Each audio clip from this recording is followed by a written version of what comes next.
আসসালামু আলাইকুম, সবাই কেমন আছেন বন্ধুগণ? আলহামদুলিল্লাহ, যে যেখানে আছেন অনেকেই ভালো আছেন হয়তোবা, কিন্তু আমি ভালো নেই। আমি অনেক টেনশনে, দুশ্চিন্তায়, ব্যক্তিগত আক্রোশ, ফ্যামিলিগত কারণে আমি দীর্ঘদিন যাবৎ অনেক সমস্যার কারণে ভুগতেছি, যার কারণে আমি রেগুলার কোনো ভিডিও দিতে পারতেছি না। আমার অবস্থা খুবই খারাপ এবং শোচনীয় অবস্থায় আমি আছি।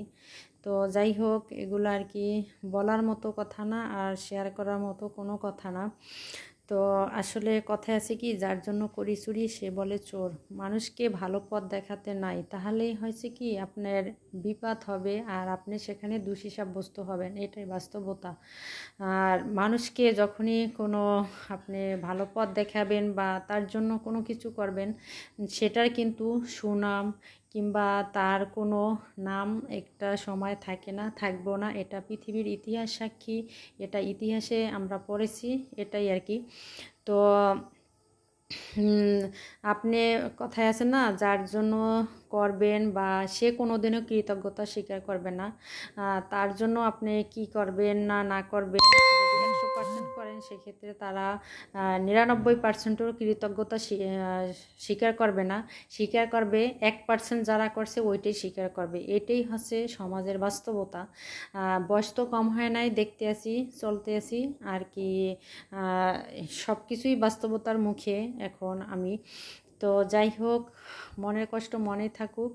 আর সর্বশেষ হচ্ছে কি জানেন, ভিডিওতে বেশি কিছু বলতেও হয় না, আর বেশি কিছু জানালেও হয়তো বা কি আত্মীয় স্বজন যারা দেখে তারাও মনে করেন অনেকে অনেক বিপরীত কিছু নিয়ে আর কি, ব্যক্তিগত আক্রোশগুলো আরও বাড়ে, ফ্যামিলিগত দিকগুলো আরও হয়, আরও আর কি আপনার পরিবেশ নোংরা দূষিত করে, ঘোলাটে করে ফেলে। এটাই বাস্তবতা। যার কারণে বলে না, কথায় আছে যে আপনি কেউর জন্য কিছু করলেন বা কেউর জন্য ভালো উপকার করলেন, তাই আপনাকে সেটা তারা স্বীকার না করে আপনার জন্য পরে একটা বাঁশ খাড়া করে রাখবে। এমন বাঁশ দেবে, সে বাঁশ খেয়ে আপনি আর মনে করেন উঠে দাঁড়াতে পারবেন না, লজ্জায় আপনি মুখও দেখাতে পারবেন না, এমন কিছু ঘটনা ঘটে আর কি।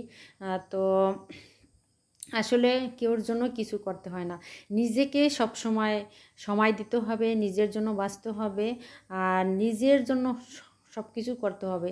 দেখেন, আমরা এই পৃথিবীতে আসছি খুবই কম সময়ের জন্য, মানুষের জন্য আর সময় না দিয়ে, মানুষের কথা না ভেবে এখন নিজের জন্য ভাবতে হবে, নিজের জন্য সব কিছু করতে হবে। কারণ এই ছোট্ট পৃথিবীতে অল্প সময়ের জন্য আসছি, কেউর জন্য কিছুই করার দরকার আর হবে না। এখন হচ্ছে নিজেকে নিয়ে ভাবতে হবে, নিজের জন্য সময় দিতে হবে, নিজেকে ভালোবাসতে হবে, নিজের জন্য সব কিছু করতে হবে, তাহলেই নিজে ভালো থাকা যাবে। চারপাশের পরিবেশের তাকানো আর দেখার আর এক বিন্দু মাত্র সময় নেই, কারণ মুখ এখন তিতা হয়ে গেছে, নিমের চাইতেও তিতা হয়ে গেছে। মানুষের সুনাম তো দূরের কথা, সেখানে বদনামের শেষ নেই, ঠিক আছে? তো বেশি কিছু করার দরকার নাই, যারা না করে তাদের সুনামের বন্যা বয়ে যায়, আর যারা করে তাদের হয়েছে কি দুর্নামের বন্যা বয়ে যায়। এটাই বাস্তবতা। তো আজকের মতো ভালো থাকবেন সবাই, আল্লাহ হাফেজ, আমার জন্য দোয়া করবেন।